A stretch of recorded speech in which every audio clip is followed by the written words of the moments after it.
Hello my furry friends, my name is Fuzzy Cub and welcome to a very special video. This is a pre-release playthrough of the 1.4 Cobblemon update. My friends and I from the BattleCraft server were very lucky to be invited to play this specially constructed map designed to showcase all of the new features of the 1.4 update of the Cobblemon mod. So earlier today we were basically allowed to play for about 2 hours, and we managed to catch a lot of Pokemon, we had a nice battle, and we talked with all the devs about all the new features that they had planned. I am just completely and utterly amazed at the amount of stuff they have fit into this update. It is absolutely gigantic. There's so much new things. I'm so excited to play this on the BattleCraft server. So I am going to roam around this beautifully constructed world, and I'm going to show you guys all of the new things one by one, unless I forget stuff, and that is quite possible. I am a forgetful little bear. So without further ado, let's take a stroll through this beautiful paradise and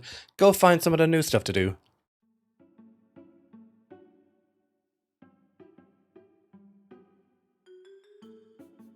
And right here is where we come across one of the first new things in the 1.4 update. So throughout this showcase world, the devs have left lecterns to explain to us exactly what it is that they're trying to show us. In this case, this is all about a new item called the Vivichoke.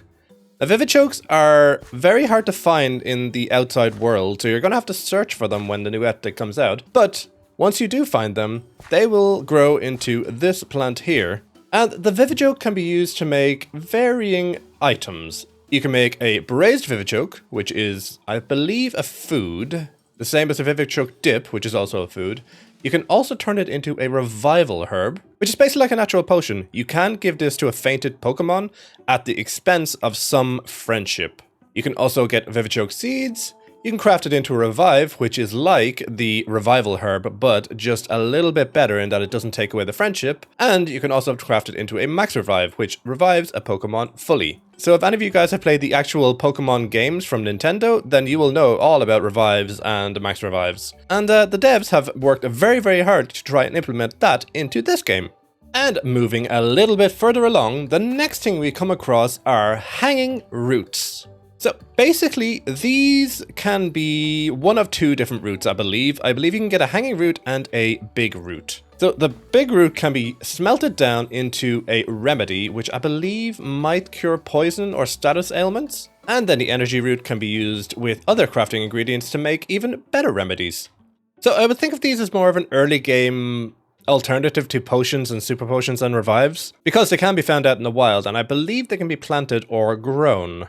And speaking of planting and growing stuff, this brings us to our next item, the medicinal leek. Now, the medicinal leek is an aquatic plant, and I believe it's going to be quite difficult to find out in the wild. So it's going to be a lot of searching around and exploring to find these ingredients. And this is our first potion ingredient. Yep, that's right. They have introduced potion brewing into the 1.4 update. So as you can see, there are now things called medicinal brews. Now this uses the normal vanilla mechanic of potion brewing, so you will need some blaze powder and the usual water bottles, but these make medicinal brews. And those medicinal brews, in turn, can be crafted into other, more specialized items that actually improve your Pokemon. So if you were to give protein to one of your Pokemon, it would raise its attack stat by 1. And that is a very interesting mechanic for you battle maniacs out there. And right around the corner here is one of the biggest updates to 1.4, and reportedly the one that caused the most headaches for the devs. Berries. That's right, berries are coming to 1.4. And I would consider these almost a game within a game. You see, berries are going to be a very unusual item in the game. There will be 12 berries throughout the world. And these 12 berries will basically be the way you get all of the other 69 berries. Nice. And the mechanic by which you do that is called berry mutation. So every time that you get a berry, like so, we have a asper and a cherry. I can plant those berries side by side, and if they are compatible berries, they can go through something called a mutation, such as this guy here. You'll notice that this berry here is different from that berry there. And through this mutation, we are able to breed up all of the other 69 berries. And the way the devs have actually used the berries in this update is very, very interesting. Not only can you use them to restore HP and PP like in the normal Pokemon games, but they are also going to be another brewing ingredient. So if we take a quick look in our inventory, for example, the lumberry, if you use it as a brewing ingredient with the medicinal brews, can be used to make a full heal. The cherry berry can be used to make the paralyzed heal, and so on and so forth. And also using the JEI tab, you can find out which berries can be bred and mutated into their prospective other type of berry. So yeah, I know myself, I am going to be going berry mad for berries. Okay, moving on.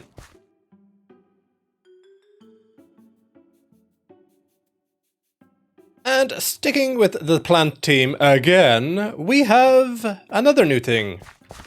Mints! Oh, and finally we see our first Pokemon. And you guys get to see the brand new animations that these guys have. Look at that angry little face. I have to say, the devs have done an absolutely outstanding job on all of the animations for the Pokemon. Actually, let me show you guys one thing, because the roars and the sounds of the Pokemon are actually even better than the animations. Just wait until you see my big chunk. Go, my pretty. Look how beautiful he is. And in fact, I believe that the devs have added almost 200, maybe even over 200, and I'm actually quite sure, new Pokemon to the game. So, yeah, 1.4 is going to be a gigantic update. But let's put this guy away and concentrate on what I have in front of me here. The mints. Mints are also a brand new addition to 1.4. So if you look up mint, we have several different kinds of mint. There's a red, blue, cyan, pink, green, and white. And these can be combined in all types of different combinations to create different types of mint. And these are used to alter your Pokemon's nature. For example, the nature of my Pokemon is bashful. And a bashful nature basically just means that the nature of my Pokemon dictates that the special attack is both raised and lowered with the IVs. So if I wanted to change my Pokemon's nature to something like a modest nature, which would be less attack and more special attack, say my Pokemon's a special attacker, then what I would need to do would be to make a modest mint, which is with 3 cyan leaves and 1 red leaf. That will be really, really handy going forward, so it means that you don't have to catch hundreds and hundreds of different types of Pokemon just to get the nature that you need. And you might notice that I keep on calling my Pokemon Chonk. The newest update also means that we can now change the names of our Pokemon. That's right, you can nickname your Pokemon now. I love it. And next up, we have possibly one of my favorite things that they've added in 1.14. The Pasture Block. So let's pop over to this explanation area over here, and let's read the lectern that they left behind. So this here describes the Pasture Block. Basically, what this is it's kind of like a PC. You can put 16 Pokemon into the Pasture Block, and basically, they get to wander around free. So during our test play with the BattleCraft members, we did have tasks to complete, and one of them was to fill a Pasture Block up with 16 different Pokemon, which is the limit for a Pasture Block. So if you have favorite Pokemon that you don't want to put on your team, but you want to see them wandering around your world, this is going to be absolutely amazing. I can't wait to have all my little Pokemon running around my base. It's gonna look so good. It's gonna bring so much life to the game. And that's one of the things that I really like about the 1.4 update. Everything feels so alive. Everything has so much movement. I mean, it is just absolutely bonkers the amount of work the devs have put into this, and it looks amazing. And the last thing I want to do in this beautiful area surrounded by all the little timber is I want to show you that trading is now implemented into the game. And thankfully, I have a wonderful assistant here. So in order to trade, what you do is you look at the person and you click the button that you use to send out your Pokemon. You can battle or you can trade. So let's trade a Pokemon, and I'll trade away this guy. And we wait for Vert to trade. That seems like a fair trade. There we go. We have traded. I totally didn't like get the better trade there. Not at all. So yes, traded is finally implemented in the game. And apparently I have robbed for it.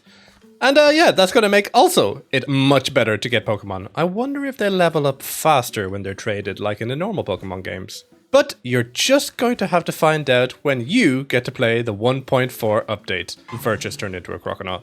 So all that's left to say is thank you so much to all the devs of the 1.4 update and all the devs of the Cobblemon mod in general. I am so looking forward to playing this mod and I hope you guys are too. So keep an eye out for a video that's going to be coming up within the next few days of me editing down the 2.5 to 3 hours that the BattleCraft members spent playing this game and the resulting battle at the end of the session. It was interesting to say the least. So if you liked this video, please like, subscribe, and don't forget to click on my description of this video to click on my Discord link. Join the Discord and you'll find out when I upload new Cobblemon videos.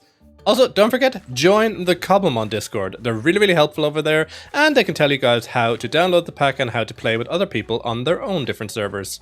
And with that, I will see you guys another time. Bye!